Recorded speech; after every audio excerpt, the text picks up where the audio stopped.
Hey everybody, welcome to NUR 4108 Leadership and Management in Nursing. My name is Dr. JC Gast and I will be your faculty for this section. If you scroll down, you see a picture of me, you see my email, jngast@eiu.edu. This comes to my Outlook calendar or my Outlook email. If you have an emergency, that's the best way to get a hold of me. I have it set up on my phone, so it comes to me very, very quickly. If you just have a question about the class or an assignment, I prefer that you email me through D2L. That way I have a running tab of our emails together. It's just a lot easier to keep things organized. You can see my office phone number there.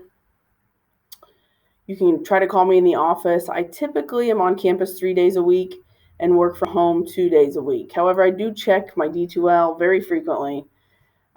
So typically you can get a hold of me via email, but feel free to call if you need to. My cell phone is also there. I prefer that you don't text me and try to email me first. But if you have an emergency or something comes up and you really need to get a hold of me, go ahead and call me on my cell phone. That'll be fine. I want to take you through the course here. Something new I'm trying this semester is I'm going to do a short video every week, just so you have a way to watch maybe a 2-minute video and see what exactly you've got ahead for the week.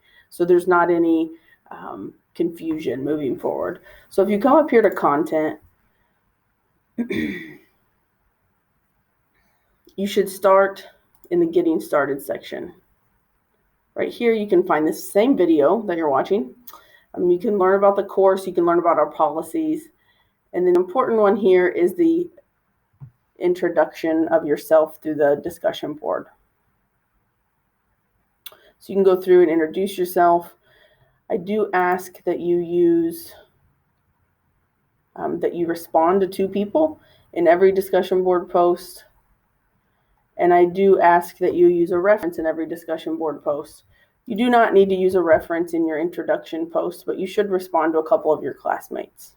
Let me take you to another discussion post. Your week 1 discussion post. You can see the rubric. There's a rubric on each discussion post, and that's how I grade. But you do need a reference, and you do need to respond to classmates. As far as the reference goes, it does need to be in APA format. It could be on your original post, or it could be on a post that you're responding to a classmate. Perhaps you found a different reference to challenge something that they said, or maybe you want to add some information. Something I wanted to highlight in this class is that there are 2 main projects due. Project 1 is due during week 3. I don't have the dates set on here, so please ignore those. I'm in the process of fixing those this week. But during week 1 or during week 3, I apologize, you do have a paper due. Okay? It needs to be in APA format using the 7th edition APA manual that changed about a year ago. About a year and a half ago. So make sure you have the 7th edition. Everything needs to be in Times New Roman. And you can see the instructions here. If you have any questions about this paper, please reach out to me. I'm happy to look at it, happy to look at anything that you need me to double check. Perhaps your references, they need to be within 5 years. You need to have headings. You need to have a title page. These are all things you need for your paper. There is also a rubric for your paper if you want to check it out as well. The bigger project is in week 6. In week 6, we're going to do a project that will actually be continued on in NUR 4604. So that's the last class we'll take here at EIU. And this project will be continued on. So what you're going to do is work with a nurse manager. It could be your nurse manager. It could be another nurse manager in the hospital you work at. It could be at a nursing home. It could be a nurse manager in your community that works somewhere that you don't work, and that's fine.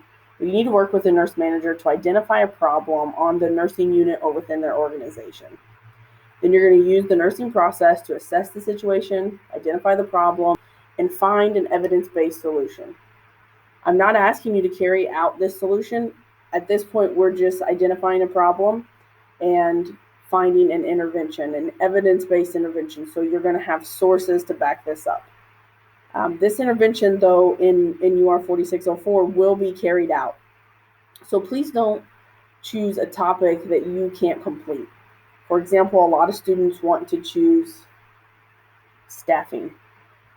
You personally cannot fix staffing.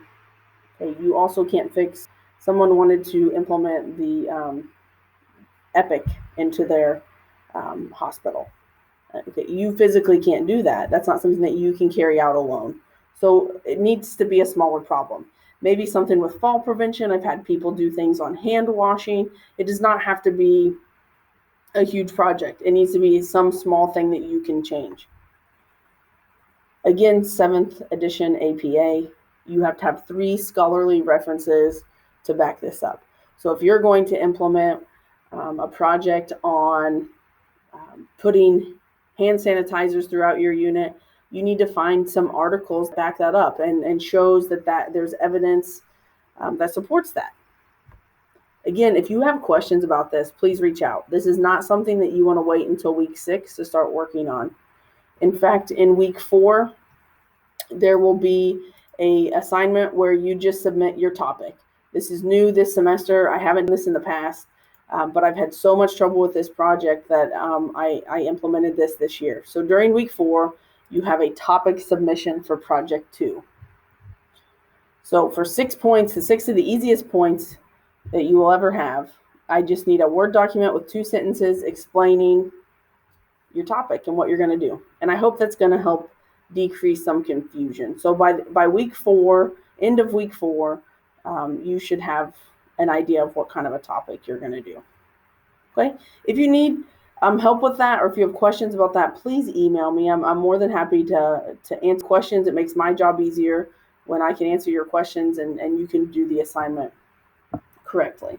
One other thing I want to mention before I let you go is I spend a lot of time grading your papers, and I put a lot of feedback in them. So when you get your week 3 paper back, please go back and look at the feedback. It will help you so much when you move on to week 6. I know not everybody's great at APA yet. I wouldn't even classify myself as great. APA is hard, but please go back and look at that feedback moving forward. Same thing with your discussion boards. I'll give you feedback each week if you need it. And so when you move forward, you can get more points. Again, if you guys have any questions, please don't hesitate to reach out. I'm here to help you. Have a great semester.